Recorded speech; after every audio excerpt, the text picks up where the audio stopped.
Welcome everyone.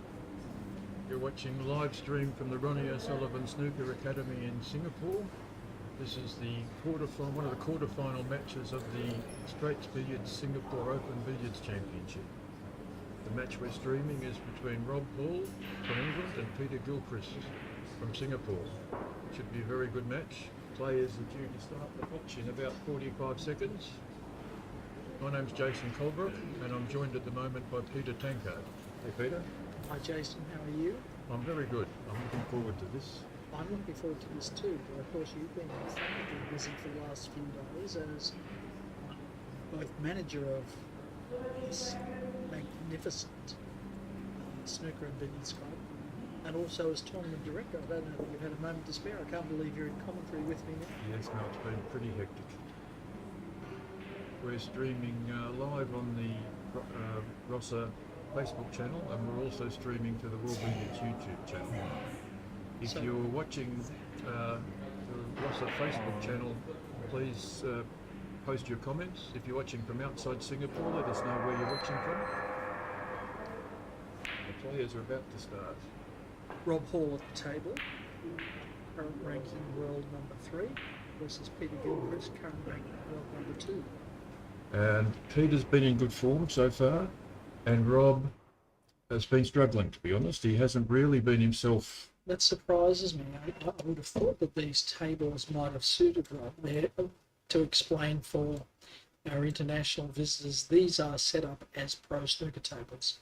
So the pockets are much tighter than your local billiards club. The cloth is very slick, very fast. It's brand new superfine cloth, stretched as tight as a drum, and the tables are very, very fast. I would have fancied that might have suited Rob Hall, who's got a tremendous potting game. But we'll see how we go. Thank you to Strawn for their sponsorship of this tournament. They've provided Strawn superfine cloth for all 12 tables and 6/830 and 6/811 for the cushions. Yeah.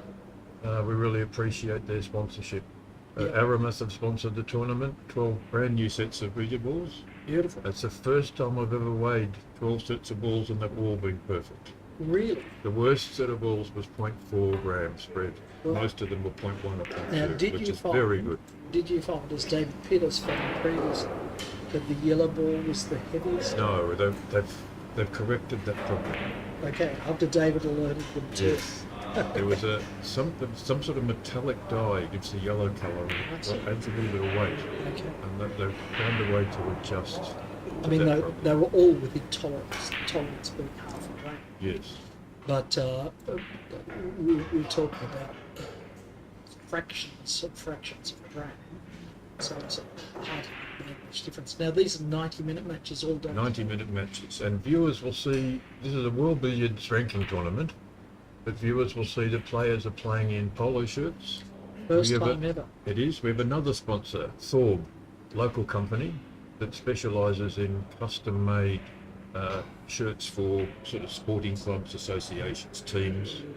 They've come on board as a sponsor of Q Sport Singapore. Yep. And World Billiards agreed that for this tournament we would change the dress code.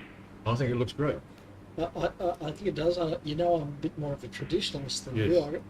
I kind of like the monkey suit, and I think it makes it look a bit special. But I get that the world is changing, and you've got a number of innovations here. You surprised me that the traditional billiards, snooker, and scoreboards, the yellow ball goes on the top, but in the modern day and age, because of streaming, all the player positions and the scoreboard positions are predetermined for streaming. Now, I've been a tournament director many times over the years, and when the names on the scoreboard are in a different order to the score sheet, Yes, referees often transcribe the scores incorrectly. you're right. So it's actually You're much right. better. You're right. So I think this will be a great match. Peter, I'm going to leave you for a while, and I'm going to introduce Chris Coombe, one of the directors of World Billiards. Chris was unfortunately just eliminated, but he reached the last 16 of this tournament.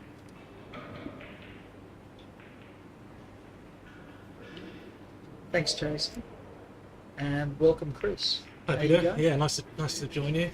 Yeah. Who do you fancy in this? Well, I just, as Jason said, I was defeated there by Peter, and I'm sure he was feeling quite relaxed going into the match, but he certainly dropped into his focus very quickly. Yeah. I only recall having about 5-6 visits at most in the first hour of the 90-minute match. Right. So I don't remember him scoring any more than 200, but he was just As a break. As a break, Yeah. As a break, yeah. But he was scoring so heavily every time he got in. He just seemed to make 50, Yes. 50 plus every Yes. time. So if he can maintain that level of focus this match and going forward, then he's certainly going to be a tough man to beat. But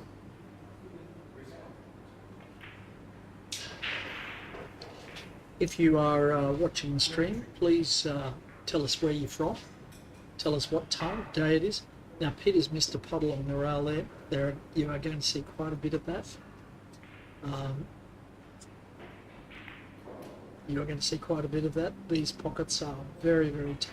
You have played on tighter pockets than these, Chris? well, they are quite tight. Yeah, definitely, they're very tight. I mean, I think they're sort of virtually as tight as you're going to get. I think. How do you rate it versus a table? You're familiar with the pit table in Leeds? Yeah, I mean, I've played on that quite a few times, and I'd say it's probably about the same, really. Yeah, I mean, there's certainly not a lot of difference there. Cuts. I know I was speaking to Jason yesterday, and he was saying how they're all cut to strict, standard every single table in this venue. So sometimes in clubs you get some tables that are cut a bit. Yeah, they're all identical. But they're all identical. So, I mean, I think with it being brand new cloths as well,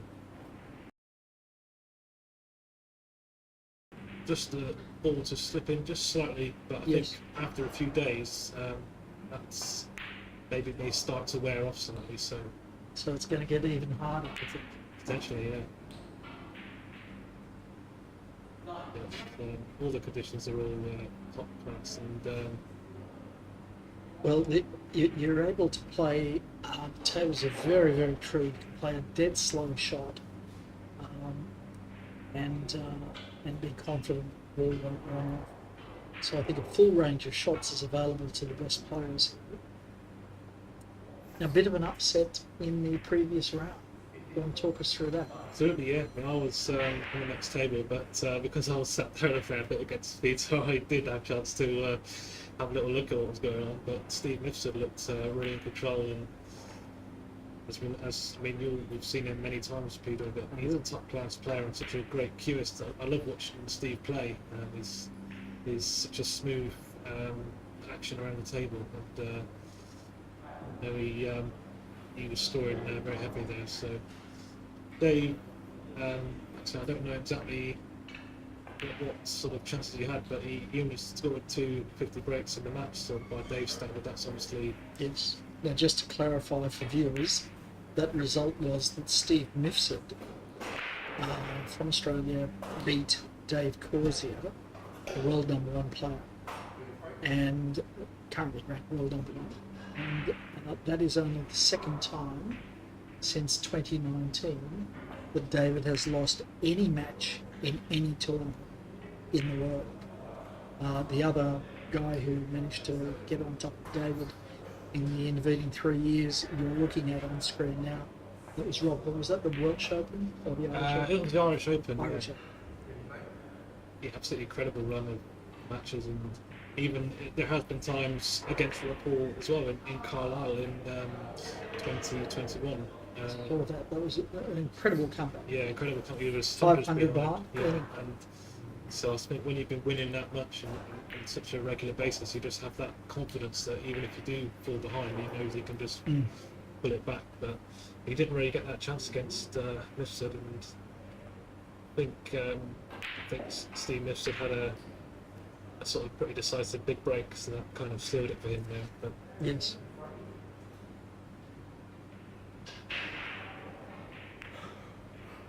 just whilst we were talking about the conditions as well, I think the lighting on these tables is definitely the best I've ever played on. It's completely even, isn't it? Completely even. As a There's play. absolutely no shadows or anything at all. It's just so bright. We might try and get a shot at some stage of what the lighting looks like, but in fact it's a perimeter ring of lights, same shape as the billiard table, rails hanging overhead. So it's a square block with a black centre and just a perimeter of lights running around the rim of the table. So if you have a look at the shadows here, there are not a lot of shadows, not a lot of dark spots. So and no, even though the tables are quite spaced out, but even the tables next to it the light from that table doesn't sort of reflect onto your table. That's right. It's brilliant. So yeah, it's great conditions for this event. So on the table next to this one, we have a match between Gary Oliver, who's many times New Zealand Open Billiards champion, and Steve Mifsud, the recent Giant King. Steve's got a very fast new haircut for this tournament.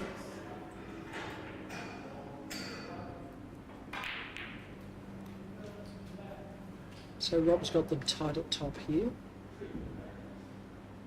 That would be perfect position. One ball off to the side.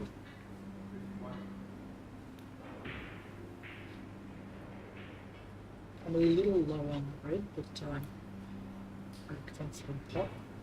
So you can get underneath the yellow now and just restore it back towards the spot again. So recovery cannon, so red, cushion, yellow. Promote the red to the corner pocket, back in shape.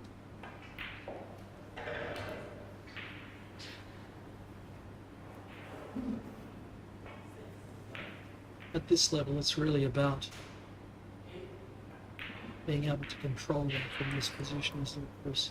Yeah, definitely. Yeah, this is where all the big breaks really are made by these type of players. And I know it's a bit of a cliche, but they'll know they want to get off to a good start because then keep their opponent cold in this match. Now, that ball's gone to the cushion, and that's going to be a bit of a challenge.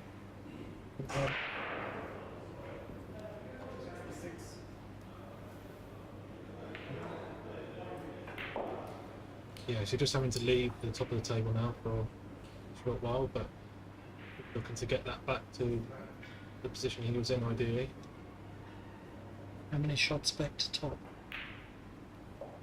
Well, they try and keep it to a minimum, don't they? I mean, he's just potted one red off the spot there. We have to go to the middle spot now after this pot red. So screw back to get up to the centre spot. Yellow's in a good position for a... Rob Cannon, Drop if you can cannon, get both yeah. balls in. It's got a little bit awkward. That's good. Fancy will make this pot. It's a very, very strong pot.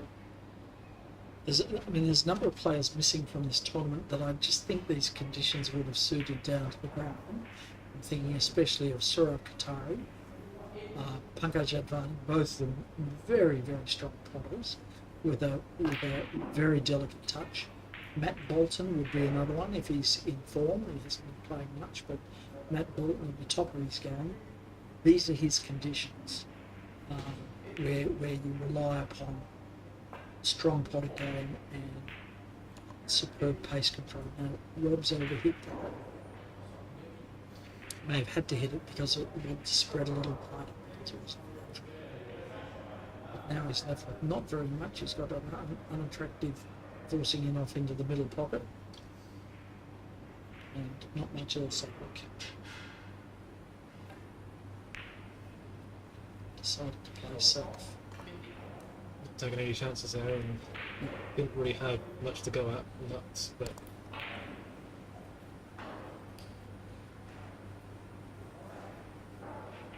yeah, these top players just settle in so quickly to these conditions, and there you know full well how the table plays, how it reacts, the speed of the cloth, how responsive they are, and the shots that you have to play to. Certainly does change the game a great deal, but he just misjudged that one. Plenty of spin on the ball, still spinning it at the moment, I think. Yes, it is. Do you think it's been an advantage to Peter? I mean, here we are in Singapore. Peter lives in Singapore. I noticed some of the English and Irish players especially battling a little with the heat and the humidity.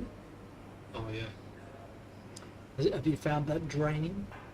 Yeah, well, yeah, it's been pretty warm. Yeah, I mean, I think I'm getting used to it. I mean, I'm not really used to this type of climate, as a lot of players. But thankfully, in the venue, it's so lovely and cool, so that's not an issue in here. But I think there's definitely some advantage for Peter being at home, in his homeland.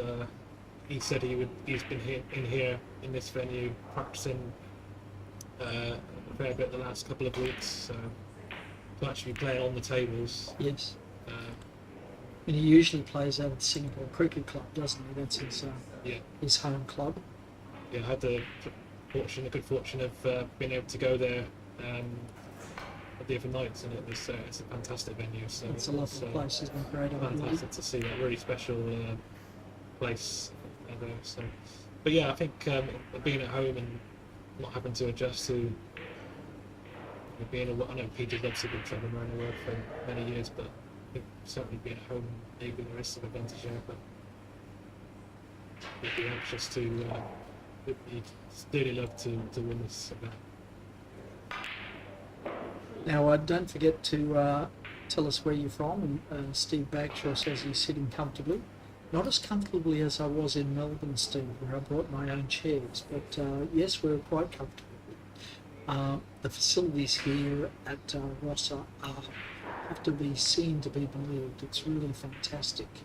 In terms of the quality of the fittings, the decor, it's really set up for pro level tournament billiards and snooker.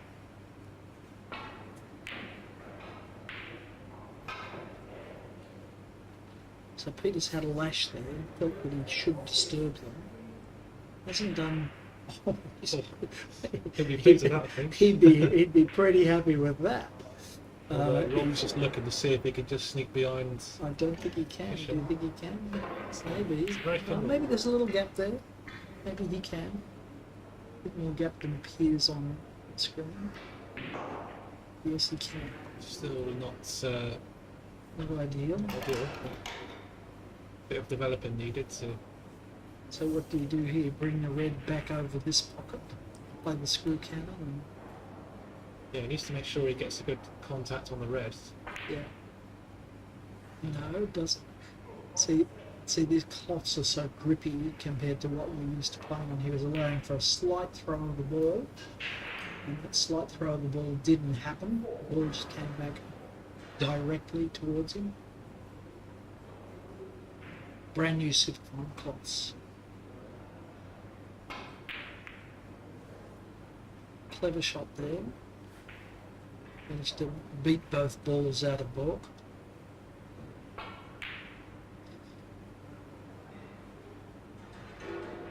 Angle's not good here for half ball anything. Do you have a go at the top? What he's playing here, check side in off maybe. Getting slow check side in off, beautiful play.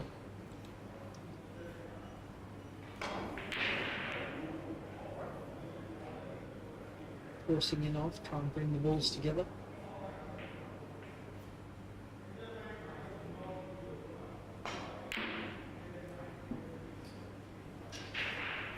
Overcooked by the look of things, the ball will keep going. Yeah, judged it well. Those forcing it off, so not as easy as they. No. Yeah, because you only have to just put a touch too much pace in it, and it's. Yes, it's spread. and you're really restricted on how high you can hit it because you've got to make the ball throw wide with forks. So there's a very narrow band where you can both make the shot and control the pace of the ball. Just tons of experience required to pull that off well. Strong follow by Hall. It's just good on the cannons. I thought he played. There's a bit of a scrappy exchange going on here. Yeah. So Rob ahead 99 to 33.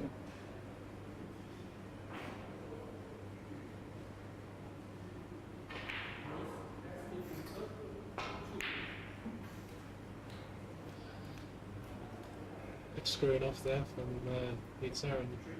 Yes. I think his first objective would be to try to get the white into a better position.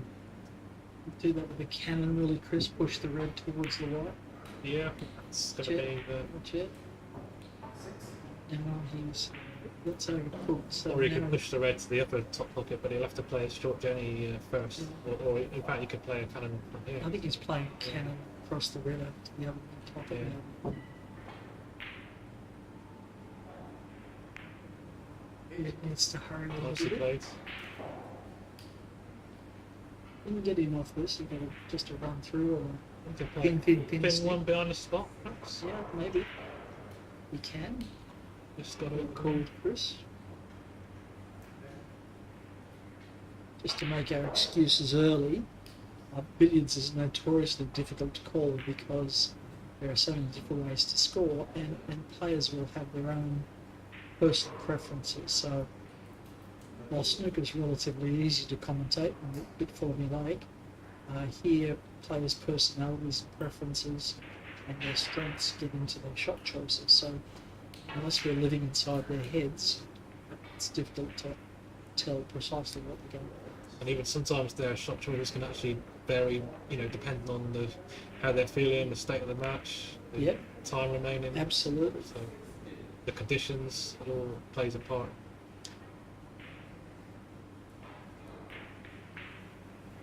It's a lovely, elegant, soft run through in off with pockets here. So he's got them into drop cannon position, a big cannon off the cushion, so we want to hit this very, very, very gently from behind. Even as gentle as that was, it was probably too hard.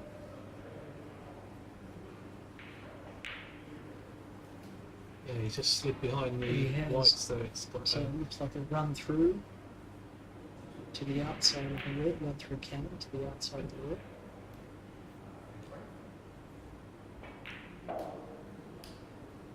But that looks pretty close into the jewels. He might battle to keep that ball on the table.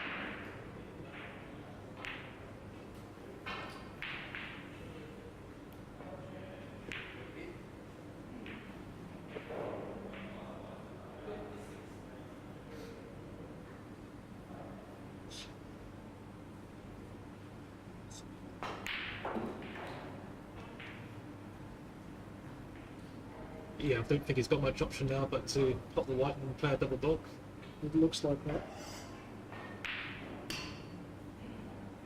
Leave the problem for Rob to figure out.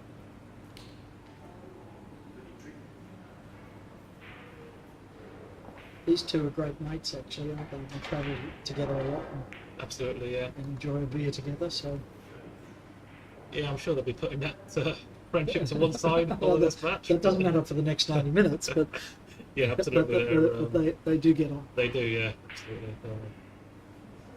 They've played each other many times, so Yes, and an awful lot of respect. Rob's the younger man, of course, and I think he's seen Peter as a bit of a mentor. perhaps not stylistically, but the way that he carries himself. And he's a big Peter Gilchrist fan.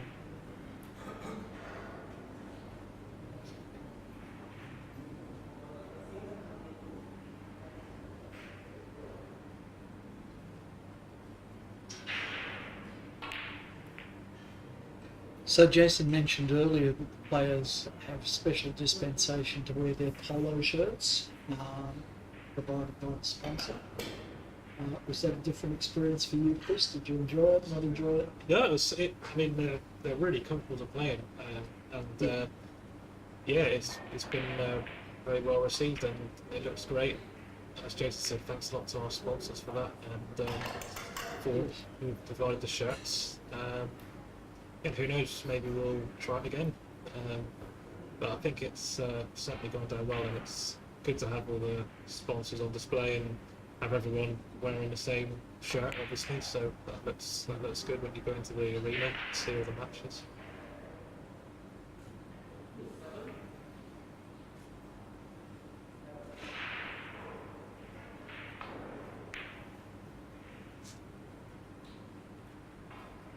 Don't forget to share the video with those in the billiards community.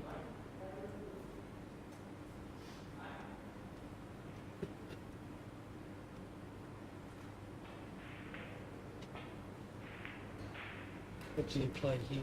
Well, the white on that last in-off didn't quite go far enough for an in-off half ball, so I had to play it quite thin. Is this a check side drop cannon? Yeah, it looks like he's using all the space All in the the D, D. but he can. Yes, he checks with the referee. He's allowed to ask the Yeah. referee before he makes the shot. But he looked like he obviously misjudged that on the outside, so he didn't quite check it enough. Yeah. Maybe he didn't get quite a thick enough contact, but Well, a he- bit disappointing, right? Yes. He was maybe focused on getting right behind the spot, which he did very successfully. Just needed a thin clip on the red, so Rob's just brought them back together and figure it out from here. So red towards the side pocket.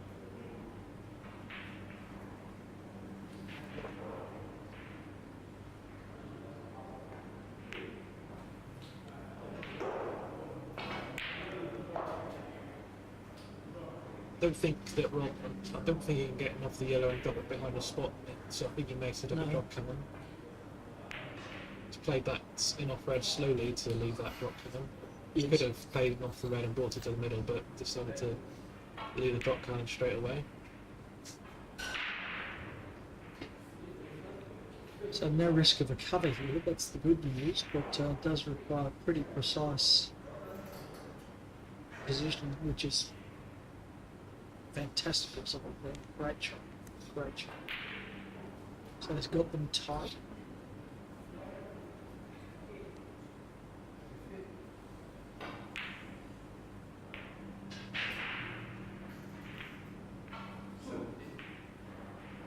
Yes, he makes it Rob bringing the yellow off the cushion back to a position a bit nearer to the spot, slightly to one side, but Floating up. that pot red is back down now. As I said, they can be easily missed, but Very, very missable. And now bear in mind, Rob is a strong potter.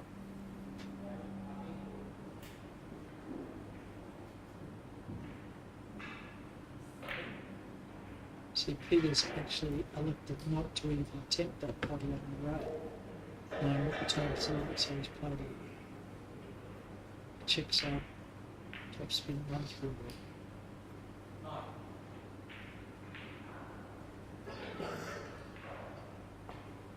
See what I'm now.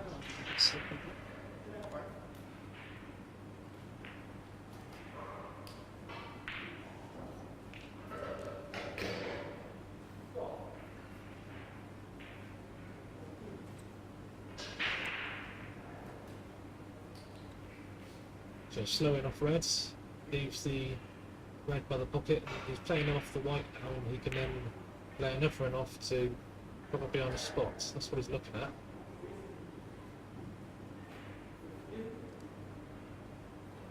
Electing to. Looks like he's going in off the red now.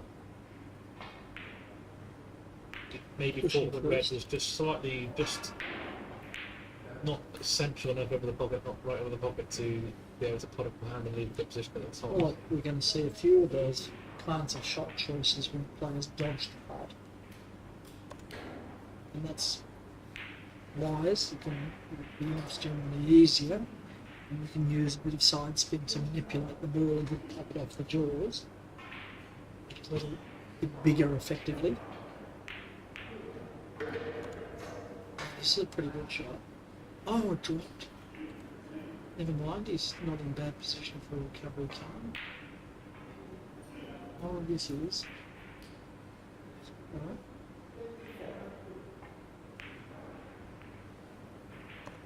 Clever shot. Red pushing white here. Yeah, we need. Looks close. So can you play the recovery cannon now, white to red after this pot? Yeah. This recovery cannon get back into floating white position where he wants to be. So white on and off the cushion, red towards the pocket. Now he's got them tight. So it's tightened up a little bit, 116 to 102. Yeah, and that little scrappy exchange is ended, so he will be keen to Push really on. make a good visit here.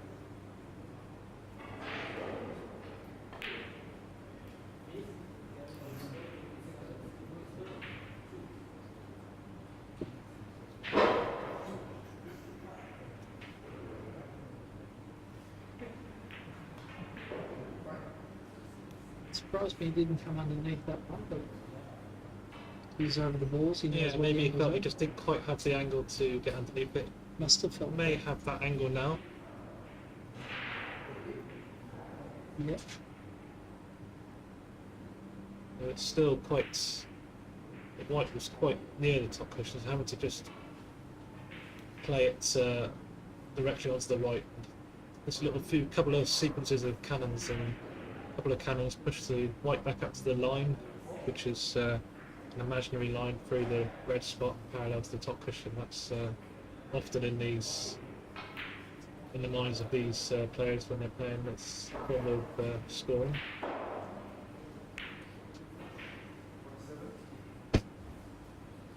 Quite got great angle on that. Yeah. Nice cannon. It's going to play it quite thin. And the white is has crept outside and become the scoring zone around the spot that some people call the box. So he's going to have to at some stage play in off that white ball. Should back up into a canonable position. Yeah, he's in a bit of a recovery phase at the moment. Yeah. You can either go away from the top completely, or you may be able to recover it without leaving the top. But I don't like saying it. Getting harder. Yeah, it's getting harder since It's a bit too far away now. to go up to the middle spot. So 2 pops of the red off the spot sends the red up to the middle spot. That's not in conjunction with another score, such as the cannon.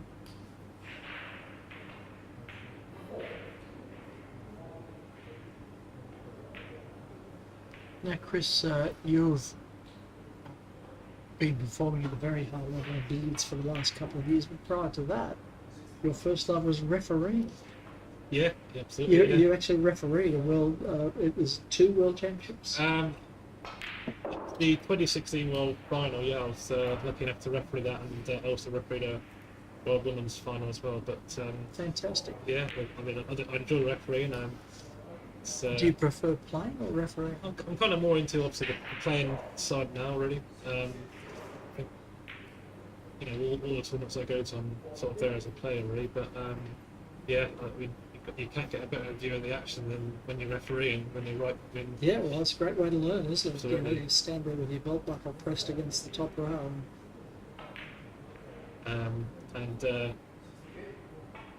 you can to be able to see exactly what's going on at such a close position. Yes, off the cushion here Yeah. for cannon.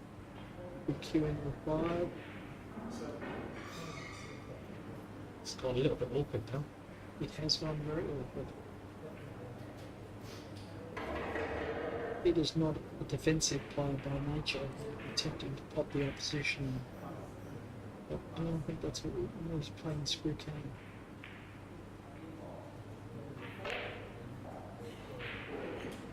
Yeah. Maybe got a little lucky there that he didn't get cover. So do you play this red cushion white? Yeah, I think he's got the angles for that. Probably have to play it with some right hand side. Yes. Taking care to push the red into a position over the middle.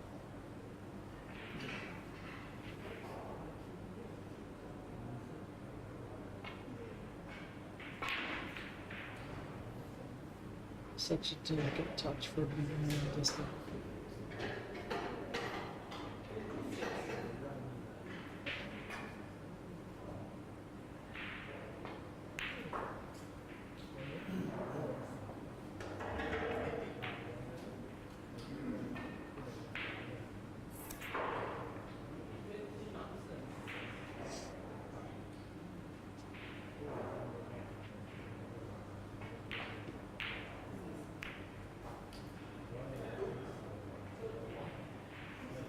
But Cannon hasn't worked out quite as he wanted. They're never easy to tell exactly what's going to happen when you play a drop cannon. There's always a risk of it going slightly wrong.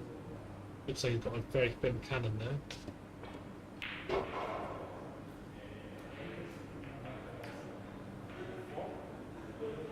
He can play a white to red cannon, push the red towards the pocket, so still sort of Little left hand side just to hold the white in place a little.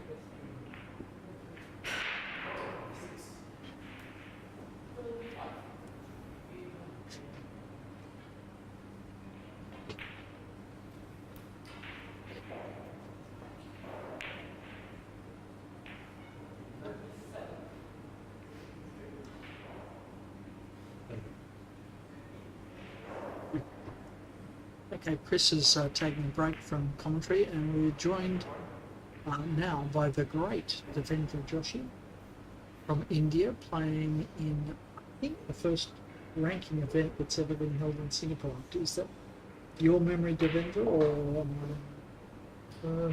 I think I played in the Asian Grand Prix, I think 2018 Okay, in Singapore, and so the second billiards event in Singapore. okay, fantastic. And how have you enjoyed the conditions? Oh, they are fantastic. I must tell you, all the tables are absolutely brilliant. The lighting, tables, and it's perfect condition to actually produce your best, and that's what I think Peter is doing at the moment.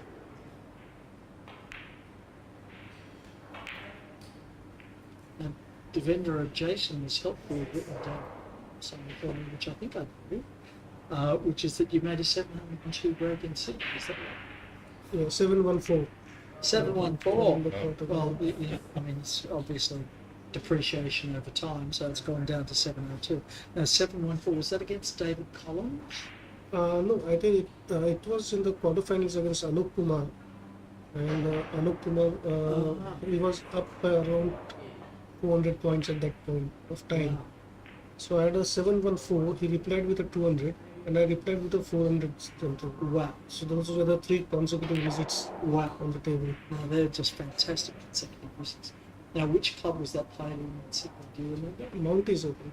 Mounties. Yeah, okay. Mounties. Mounties is actually hosting the World Snooker Federation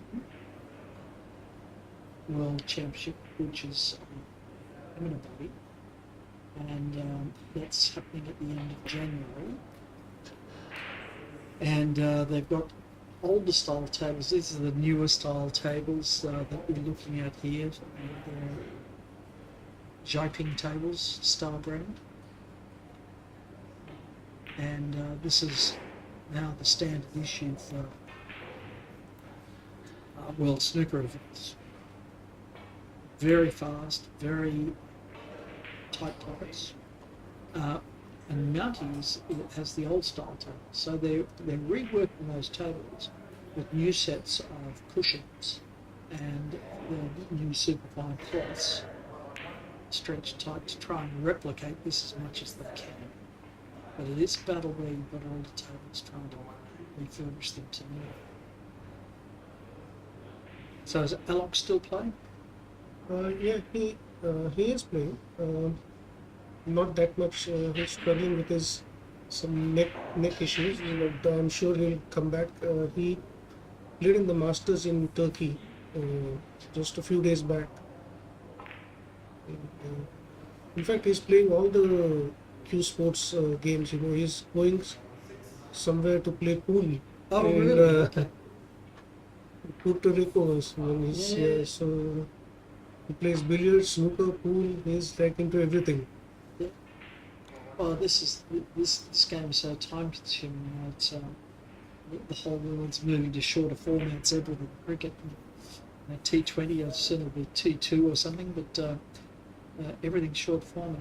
So pool is very much increasing in popularity because it's over so quickly.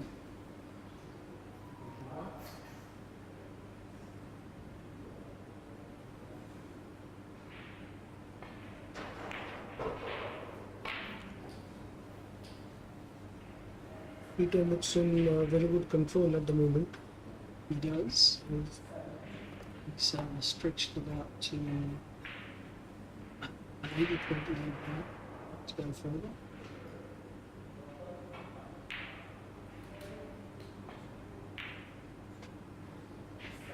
And on the opposite table, Steve Mifsud's at the table. That would be a good match. Gary Oliver's been in good form. But Steve Mifsud, having just come off a win from David Corsi, must be feeling a bit confident. And that was a massive win because the way Causey was playing in the league stages, I refereed one match of his and he scored almost 700 plus points in an hour. So Yeah. we had some 5 century breaks. Yes, well, and that's actually slow by David's normal scoring rate. He actually averages 835 an hour, which is unheard of for somebody that's not playing close cannons. The world record for 100 break is actually 29 seconds from Walter Lindrum. I always think those things are questionable. It's 50 cannons in 29 seconds. That's 2 cannons a second. I don't see how a referee could adjudicate that accurately. But that's the official world record. 29 seconds from right.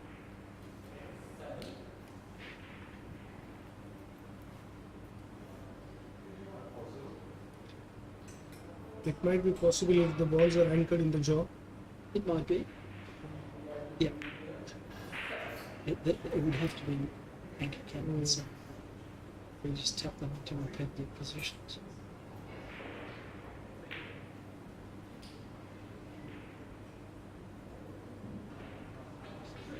What always surprises me about Peter is how quickly he adapts to whatever the conditions are. Seems not to practice on the table, just turns up and manages to hit the ball.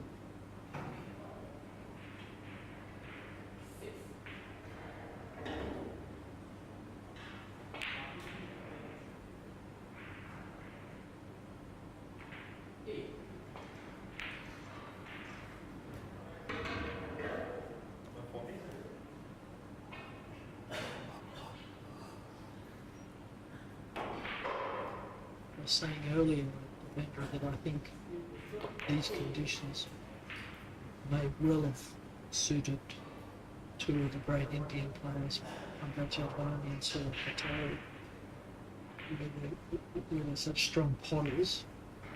You need to be on these tight tables, but also with great pace control. I'm sure they would have enjoyed playing on this in these conditions. Yes, And I think they would have gone very close to both being in the final.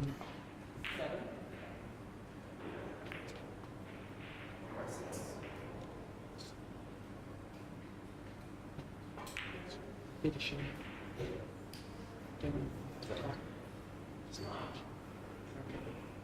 Okay, so we have an update on the other quarterfinals. Jonathan Marwood leads Martin Goodwill 180 to 80. Peter Sheehan, who stylistically is quite a lot like David Corsia, very fast player, very open and fluid player, has skipped out to a significant lead of 250 to 80 against Darren Clark. And Steve Mifsud is leading Gary Oliver 180 to 60. We'll try and keep those updates going for you as soon as we can find more people to run out and write down the scores.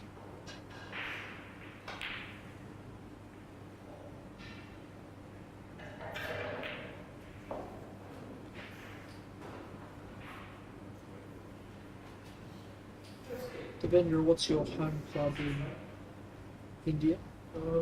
I played two clubs. One is the KJ Hindu Gymkhana, where players like Dhruv Sitwala and Siddharth Parekh also play. And in Matua Gymkhana, where Raja Subramanian he plays there. Yeah, so these are the two clubs where I basically practice. Yep. And how much practice are you putting in these days? Oh, I haven't played for last 3.5 years. I'd totally given up the game, but I just started playing a few months back, maybe once or twice a week, not more than a couple of hours. And was it like riding a bicycle? Managed to find it? It was just got back on and you were able to do it straight away, or was it a bit of a battle?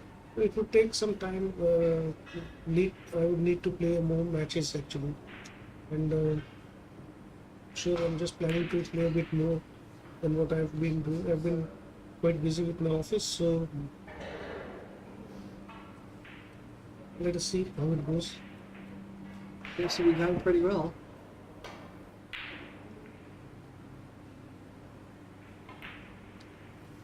So Peter's still owning the table here.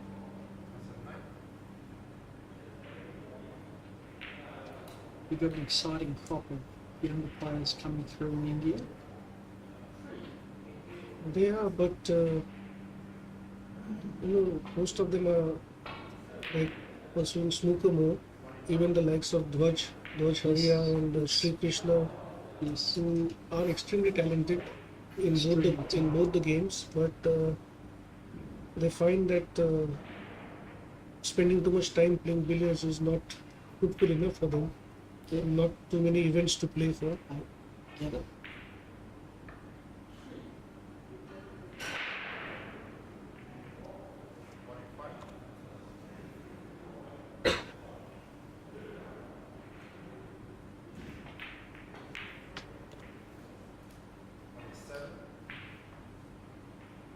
It's a plug shot.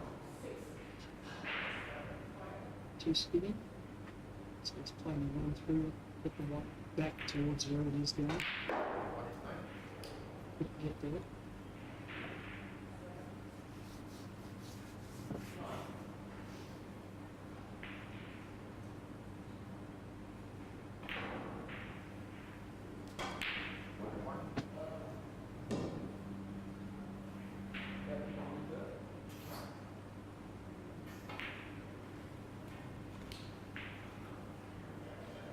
So what was that event in Sydney that you were playing in where you got 7 and 4 against Hull? I don't get you. What was the event? It was the World Championship. Oh, 2002, yes, yeah, yes, yes, yes, yes. The 2002, one yeah. about, Mike Russell. Mike Russell won Yeah, it. yeah.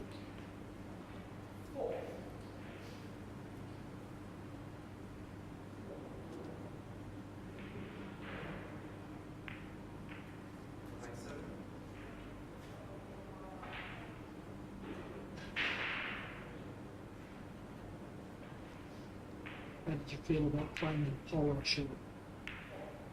I think most of the events we should have with such kind of t-shirts, except the World Championships. All other events should be played in t-shirts, and you feel more like an athlete rather when you play in t-shirts and Rather than after dinner split.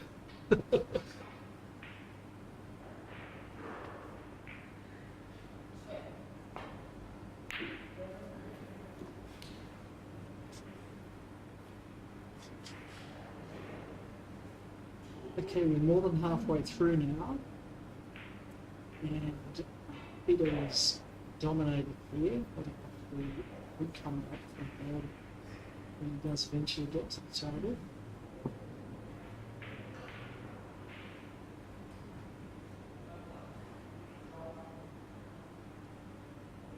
I'm just going to take a little break now and reintroduce you to Chris Coombe, who's waiting in the wings.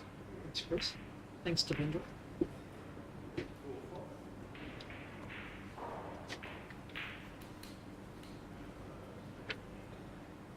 it has just gone a bit out of position with the cannon that he played.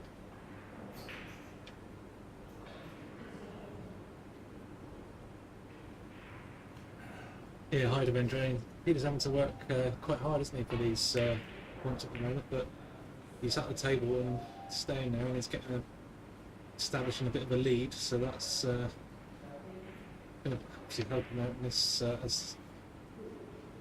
match, but he'll be much looking to get the balls back to the top of the table, I think, as soon as he can, really, but he's got to negotiate this in off red.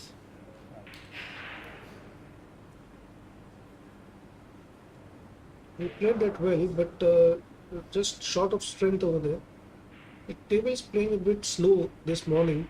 At least the first session it was quite slow.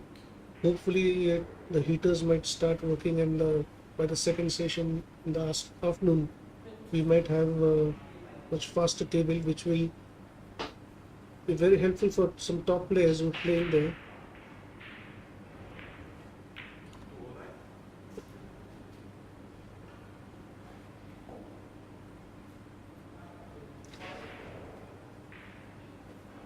Gone a bit out of position again.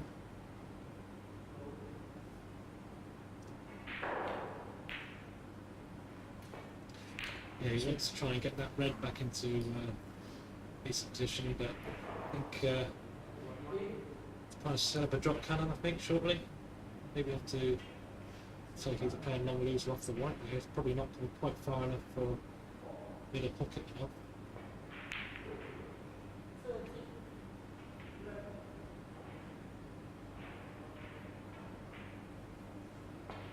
These long losers are never easy, are they, in these conditions? Have you been playing your long loser with a touch of check side, or have you been playing ball? Yeah, a bit a touch of check side most of the times. But that's a lovely touch on the red. Got it very fine and has got a shot on. Sometimes even if the red is touching the cushion, if it's so close to the pocket, it's quite easy to get the in off.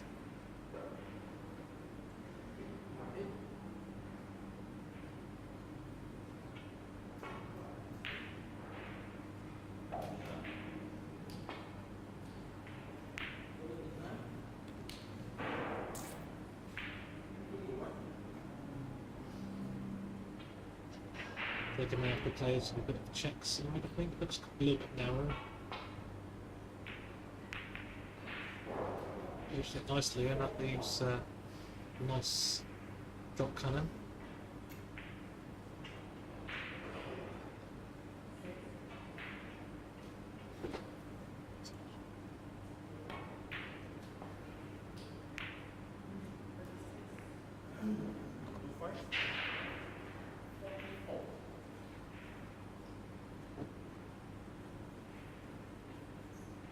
He had quite an easy cannon over there. Peter just messed up the shot, got thin contact on the right, and is now in a very difficult position. Looks like he's refusing the pot red along the cushion. That's an extremely difficult shot on here, isn't it?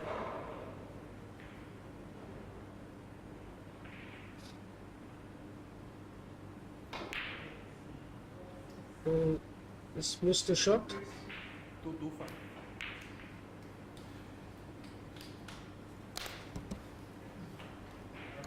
It's like he's not left Rob a great deal. Not an easy position for him. Similar sort of shot for Rob, actually.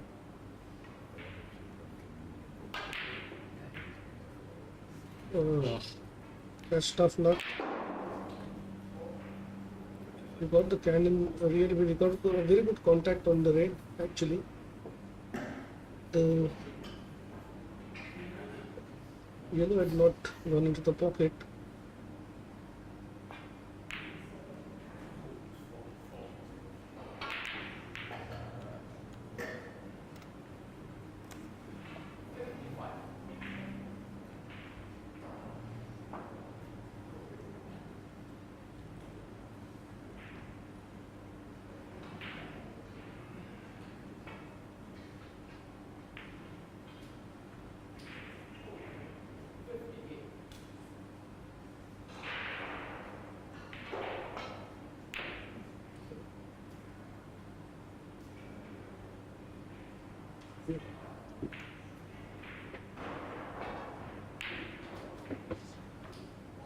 so thanks very much for Devendra Joshi for joining us in the commentary box. It's great to hear the insight and knowledge of one of the top players in our game, and of course one of India's finest sportsmen.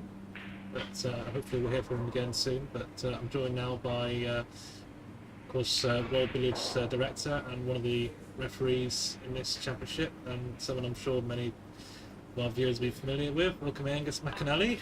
Great to see you now. And how has your tournament been so far? Well, I've just been scoring there. That wonderful break by Peter Gilchrist, and it's a joy to watch. What a wonderful club this is.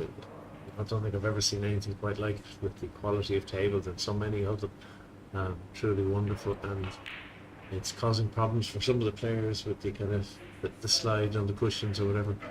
Truly wonderful situation, and Peter looking very good there.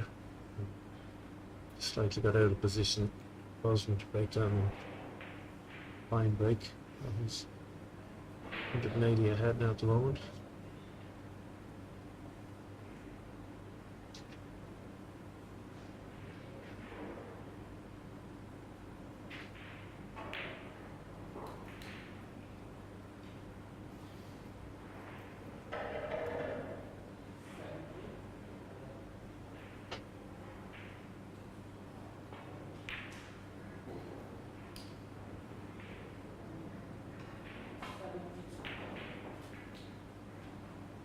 Peter making sure to get onto the half ball line, the in off the red. Options there, you can also release the white if it's close to the baulk line.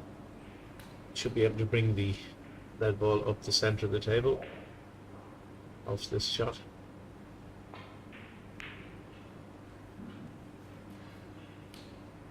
Yeah, it looks like it needs to work the red, like you say, for a few more shots to get it towards the white. And develop all three balls into a good position then.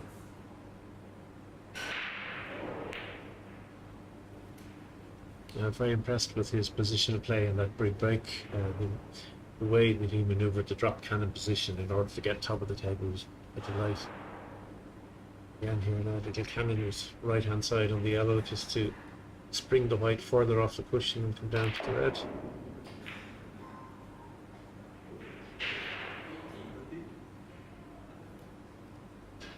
Slightly betwixt and between there. Yeah, I left it awkward. I think you can get it off this red. Yeah. Not ideal, but you can play this with some pocket side to help send the yellow into the pocket. Playing it gently to give it every chance as well. Thought that looked a bit wide coming down. Yeah, I just needed a little bit more. So Got to get deep into the pocket jaws on these tight pockets, and he didn't quite achieve that there. But he's not really left a great deal. Playing it at that pace, it's always going to leave the yellow hanging over the pocket really if he missed it. No chance really of getting in off it, so to settle for a pop yellow and a double bark shortly, I think. And there's just over half an hour left of this match. and as you can see, Peter is just under 200 in front, so it's a fairly comfortable lead if Peter can stay at the table, but was got the rain involved. A bit of an unexpected miss there from Rob, but it's not really left a huge amount here for Peter.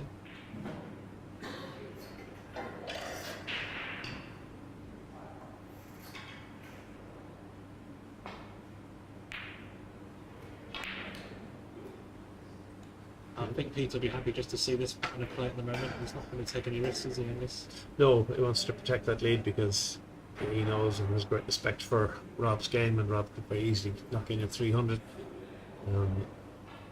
Time is in Peter's favour at the moment. I thought Rob might have run the red for maybe 7 or 8 hazards and then played the double buck, but I suppose the sooner he can get Peter in trouble, the better. Just having to play the miss there, just the 2 points away. Make Peter work for this break. Yeah, I think Rob wants this sort of sequence to end, this scrappy bit of play, and to get to the top of the table as soon as possible, whereas I think Peter will just be happy just to maintain his lead, and obviously he'd like to get to the top as well and really cement his position, but I don't think he'll be taking any unnecessary risks, whereas Rob maybe might be more inclined to.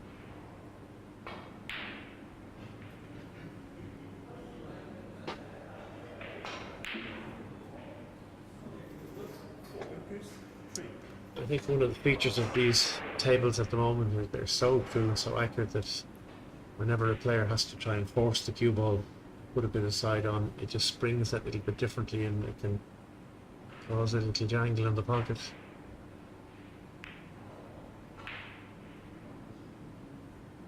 And it's surely a mistake from Rob now. Yeah, I just just think it'd be quite a decisive miss, really, with the position that he left Peter. He can set up a drop cannon after this. He should be at the top fairly quickly. Not an easy position that Rob was in by any means, but fortunately for him, he left a good position.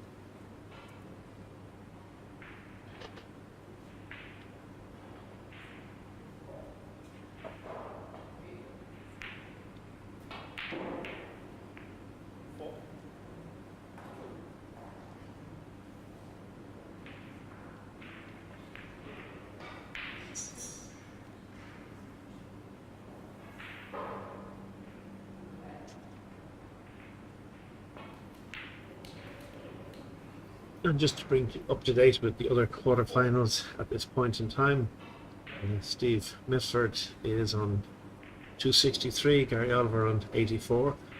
Peter Sheehan leads Darren Clark by 310 to 122.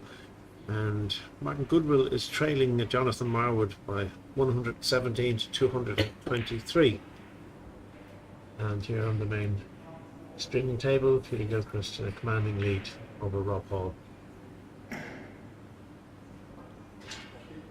And thanks to our roving reporter Peter Tankard for that information.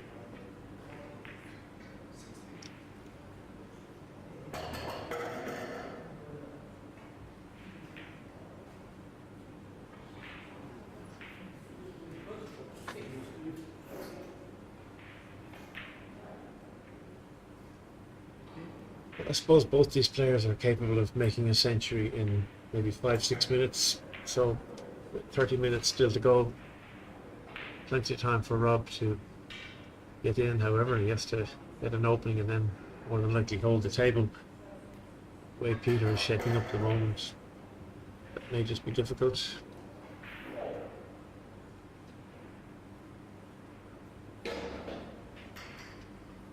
Quite straight on this red is Peter, so it'll be interesting to see if he just drops in slowly to leave the cross losing. That's what he's elected for. Great respect there for the pockets of these tables. Yeah.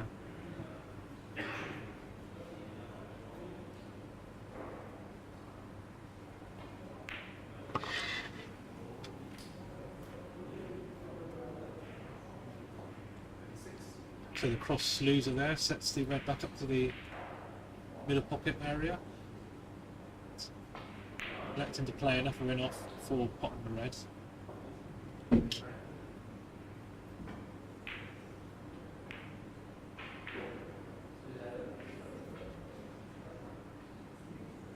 And apologies if the air conditioning units are creating some background noise here in the commentary position, but such is the climate here in Singapore that it's very necessary to have the aircon on full.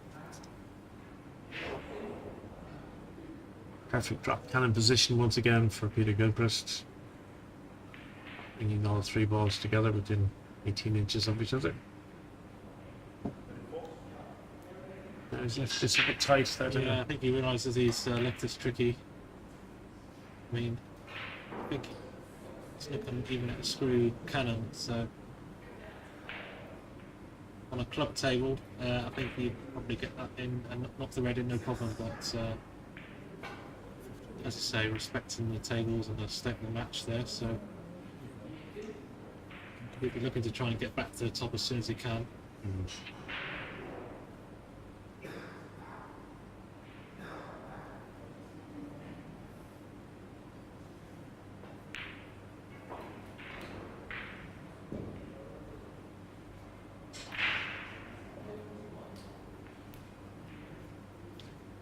Firing a pot and cannon now, I think, to make sure.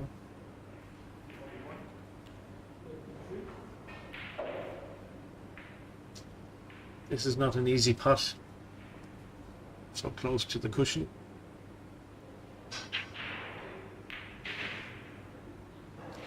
Yeah, absolutely. Yeah, like you say, but was certainly not easy. That needed really good cueing, and it's not one that you would really expect knocking every.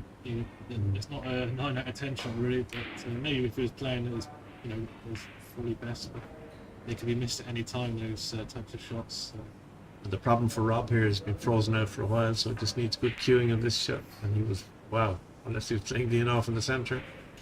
Yeah, a little wave of the hand. He acknowledges the fact that that was quite a fluke. So that'd be a turning point.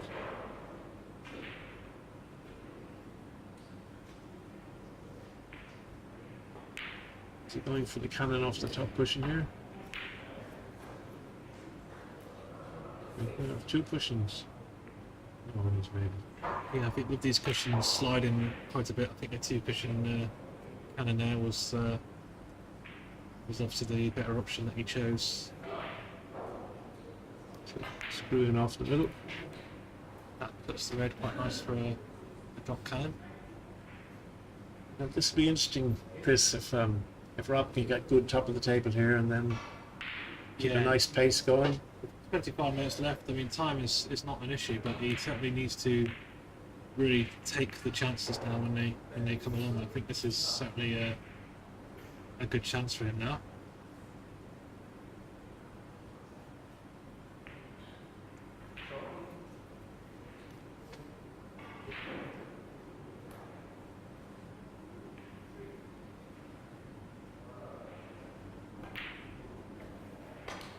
The yellow-grey central behind the spot, and St. Postman's not position at the moment.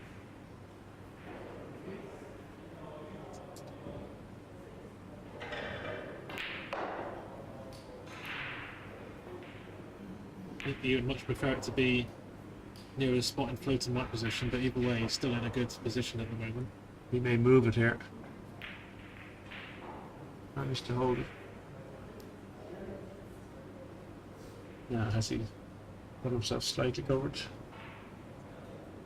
Pushing red yellow.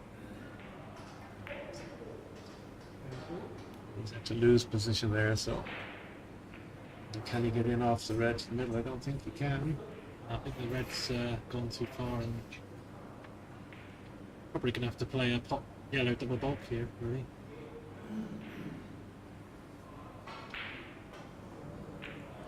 At least let him play the cannon. Has he given it enough?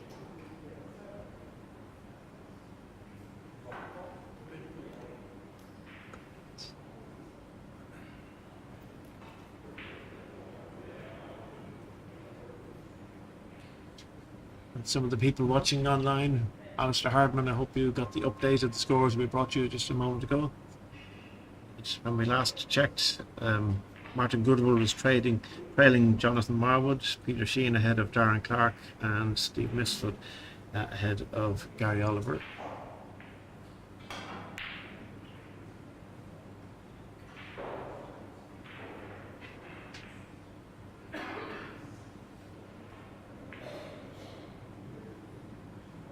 hello to Jalan Vikram, who's in India following this.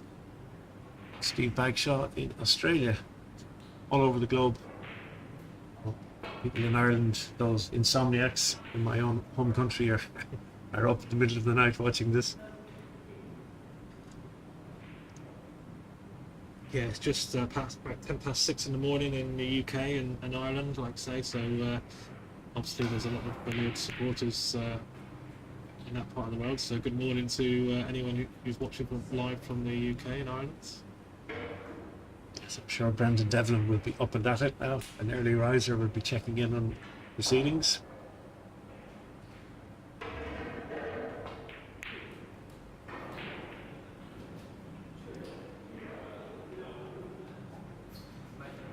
And I think if Peter can move the red off the cushion and get a good position here, it would be a bridge too far for Rob. Yeah, I think Rob will be pretty concerned really at this stage. I mean, time is certainly ticking away, and Peter is getting the balls now into a good position. He can send the white behind the spot, I think, if he can get in and off the white here. Maybe difficult to tell the exact angle from our position. 21 minutes left. Still enough for a 400. I'm thinking back to when Rob was quite a distance ahead of Dave Cosier in Carlisle in the semi-final of last year's British Open. Managed to make it 3-8-5, I think, and a 200. So a big score is doable, but first of all, Peter would have to make a mistake, and Rob would have to get perfect position and hold it. With these tables as well being so tough as they are, and so demanding for accuracy, that's a fast break like that under these conditions and with the state of the match is quite a big, quite a tall order, really, isn't it? And he's got to get the balls into that particular table position. But I think Peter will just be happy to stay at the table and keep his score moving along, not take any risks.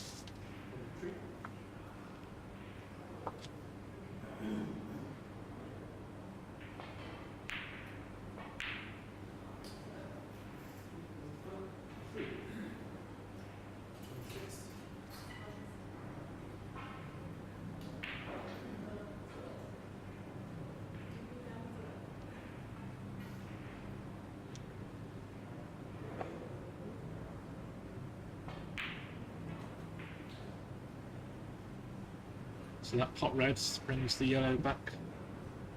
Looks like he can either pot the red here, or he may let the player run through cannon.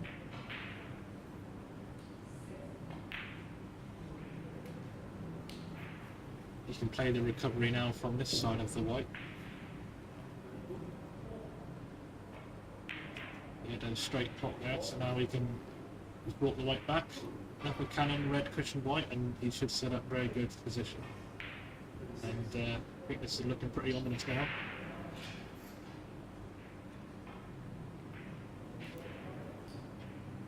Although that's, he looked a bit disappointed with that. He's quite low on this pot red.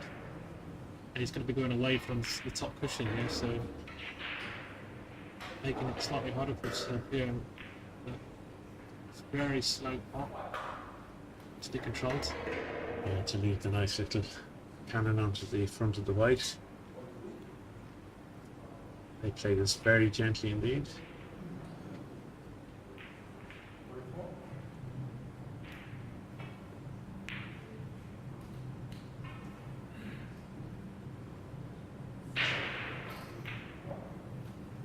Opting for the boss loser here now to bring the red up at the centre of the table.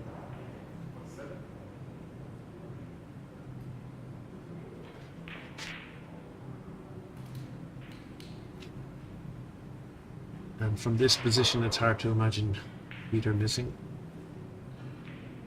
Only really sharp on these.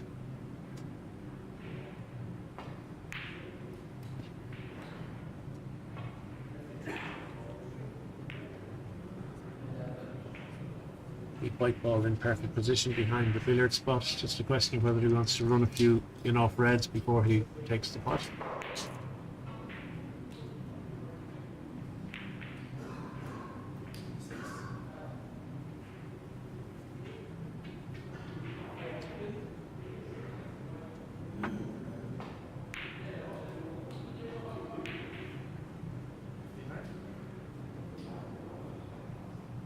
possibly the drop cannon now. He just hasn't come high enough for the centre in off or the pot, so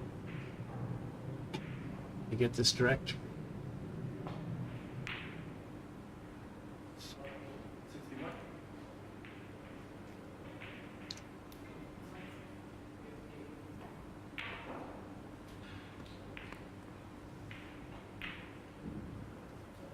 So again, he had a straight pot there, so he was able to pot the red, run through, and leave this recovery cannon. All the balls are close together, so no real risk there. Although we had to play it as a run through rather than a bin cannon.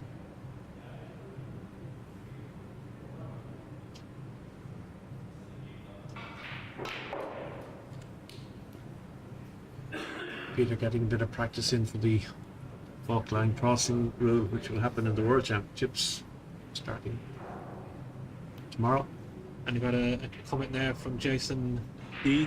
Yeah, morning to you, Jason. And yeah, liking the polo shirts. Yeah, and for those that weren't watching earlier, we've had these polo shirts provided to us by one of our sponsors, Forb, and they are a local brand that supply shirts for teams and clubs and sporting associations, and it's great to have them on board. And they've provided these excellent polo shirts just for this event for every player to wear, and that's gone down very well. So, you know, they're certainly very comfortable to play in. So, I know that's been we've had a lot of good feedback about that.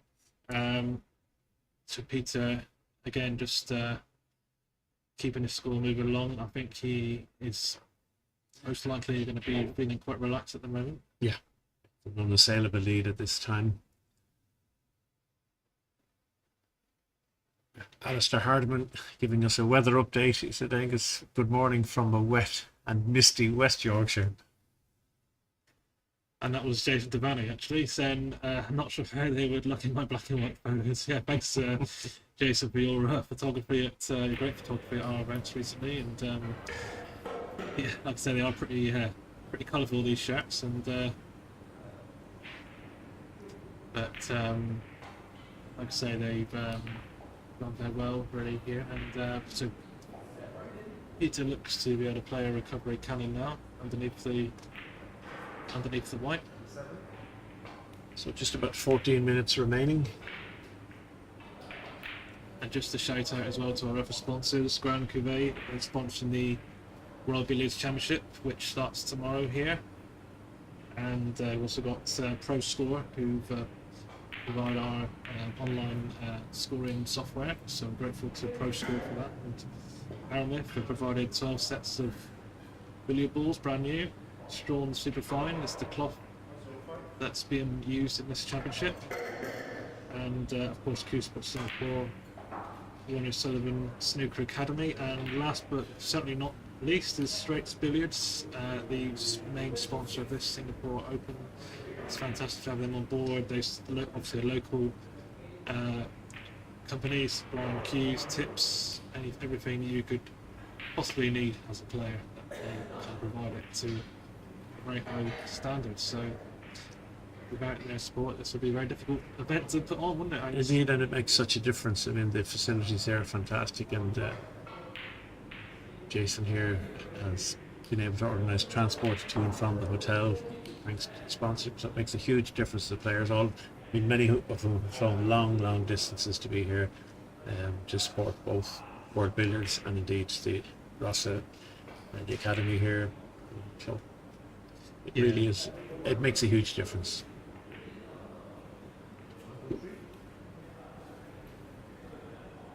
Hello Angus, I'm back. Man of the moment, Jason Colbert.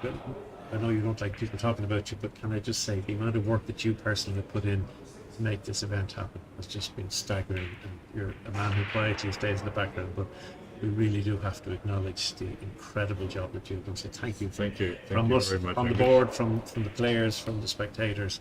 They have no idea just at the level of meticulous planning and the booklets that you've printed out for everybody. It's extraordinary. It has been a lot of work. Yeah. When we had the 2019 World Billiards Championship in Melbourne, we had a very talented team of guys. And one of the reasons I'm mentioning now is I know they're listening to the stream. And we had a lot of guys putting in a lot of work. Over here, I haven't had quite the same size team. So It was just you. I just started a bit earlier, a few more sleepless nights. Yeah.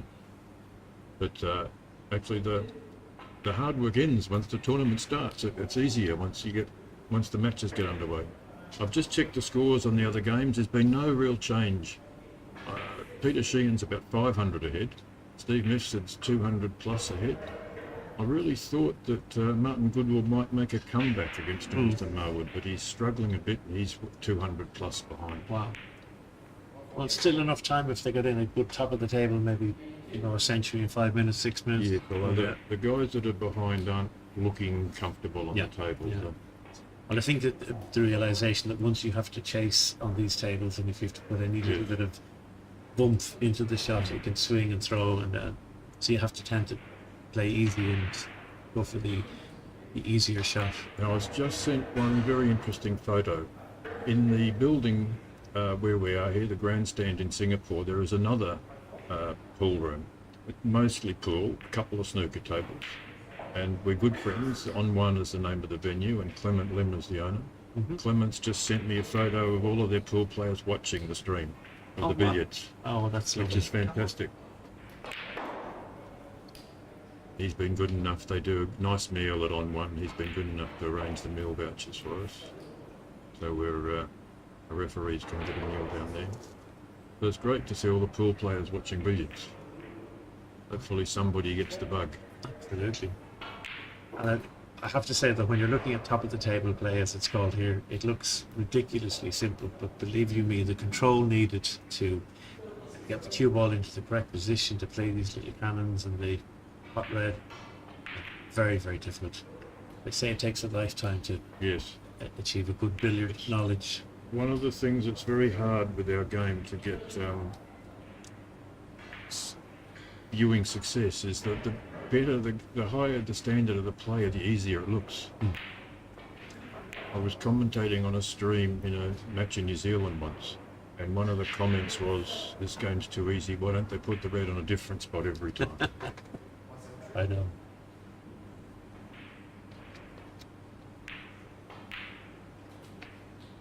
Peter's looking sharp this week. Yes. 9 minutes to go. On the sale of a lead, heading for a 400-point lead in this match against Bravo. Been watching Peter's practice. He's mostly been playing middle pocket losers. Wow. He really thinks that that's what gets his cueing going, playing, one after another middle pocket losers, bringing that red up and down the middle of the table. Yes, he's a wonderful all-round player. I mean, lots of players like to just simply get to the top and keep it there, but Yeah. as a flowing, open game, he has it all. A great ambassador for the game. Always says the right thing in presentation speeches. Never loses his temper or whatever when things are going bad. Very friendly with other players and shares his knowledge, as do all billiards players. I do think that is one of the. Just Peter's got slightly out of position there. May have to take a lot of left-hand Yes. side off the cushion, skinny You to can get see the. he's got a cover there. Yes, cue in the air for a little. Could ask Martin Goodwill for a loan of his small massey cue. Peter regards himself as a poor massayer for a player of his standard.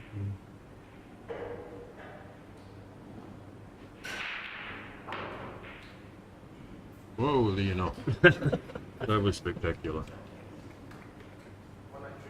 Who needs a cannon when you can play it Yeah. off like that? Maybe the hand, in fairness to him.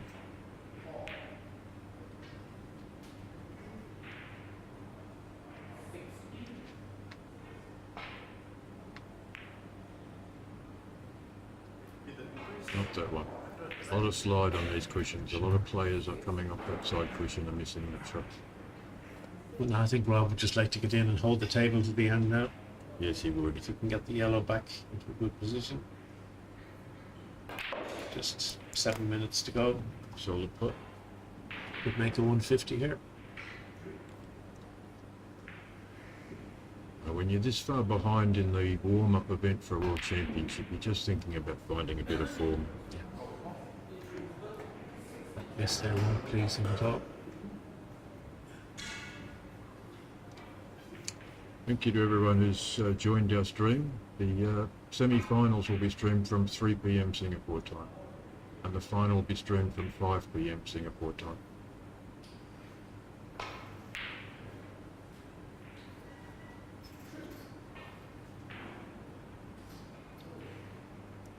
Peter Sheehan's looking dangerous on these tables.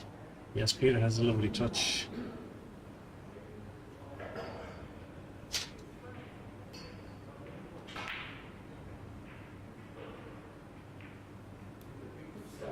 And being an Australian, I was pleased for Steve Mifsud for his win. Yes, a great win over the brilliant Dave Quasar. Quite a surprise. Yeah, it can be devastating in Australia on a slightly bigger pocket, slightly slower tables. And but I think it's fair to say that he's never performed up to his ability outside of Australia. So it's great to see this. He doesn't get a chance to play on heated slates and stillback cushions in Australia. Really? We don't have Chinese tables. We've got some fantastic heated table manufacturers in Australia, including Allcox, who make it just a fantastic billiard table. It's different for them. The rebound's a bit different off the cushions. The throw is a little bit different on the heated slates. It does take a time to acclimatise. That I refereed that match with Dave and Steve, and Steve was very impressive. How was that? You're great friends with Dave. How's that refereeing for your great mate when he gets done? I tell you what, it's not easy because Dave is such a competitor and has been delivering defeats like that for the last 2.5 years or whatever. So obviously, it's tough for him when he gets beaten. Yeah. But for me, I regard myself as a completely impartial referee when I'm refereeing. I don't care who's in front of me, you know. Is that red going to drop? I don't Wow. 7 feet soft roll and he's half an inch short. Excuse me using the old imperial measures.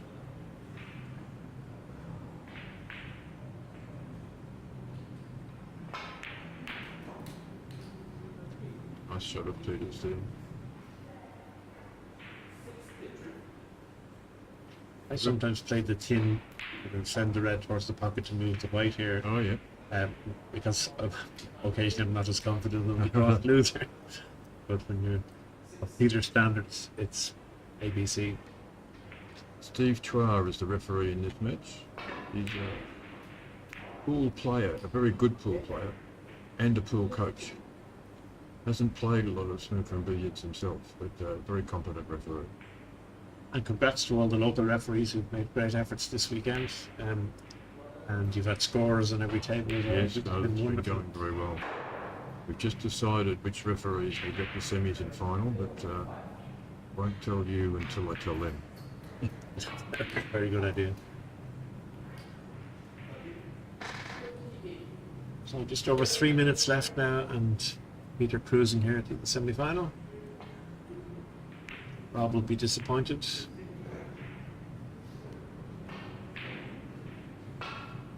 The billiard community is such a small, close-knit community that it's extraordinary that by night everybody will sit and have a cup of coffee, a cup of tea, a glass of something, whatever.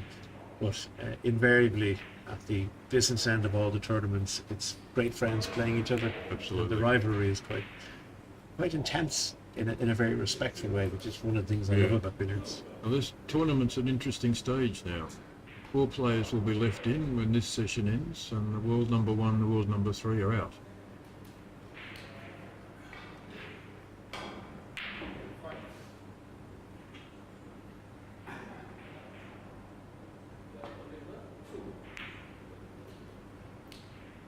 We have a Singaporean, an Australian, and 2 Englishmen.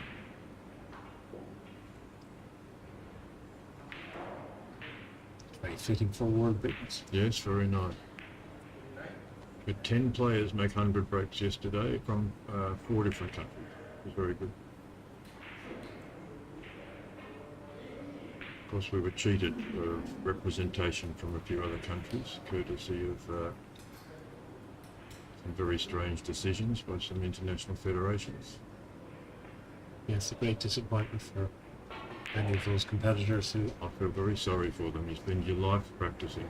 Somebody wants you to play less time. Bit of a backhanded, underhanded shot completed then. You can play in all sorts of positions. Bell will go very soon. Thanks for all our viewers, and do come and join us for this the next session at 3 o'clock in about half an hour's time. If you missed the start of the match and you want to catch up, you can get it on YouTube instead. Just 1 minute to go in this quarter-final. You can see your countryman sitting in the... Oh, it's in the wrong view. Sorry. Yes, Kevin Christie, referee, scoring on The other table table, one. yes. In the international referees, we have 2 Irish referees, an English referee and an Indian referee.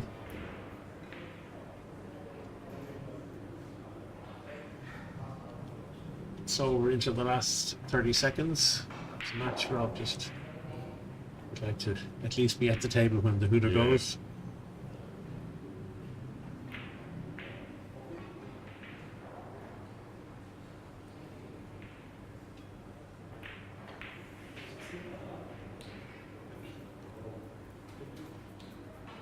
Certainly, this is a wonderful appetizer for the World Championship starting Absolutely, tomorrow. that's going to be a great few days, Billy.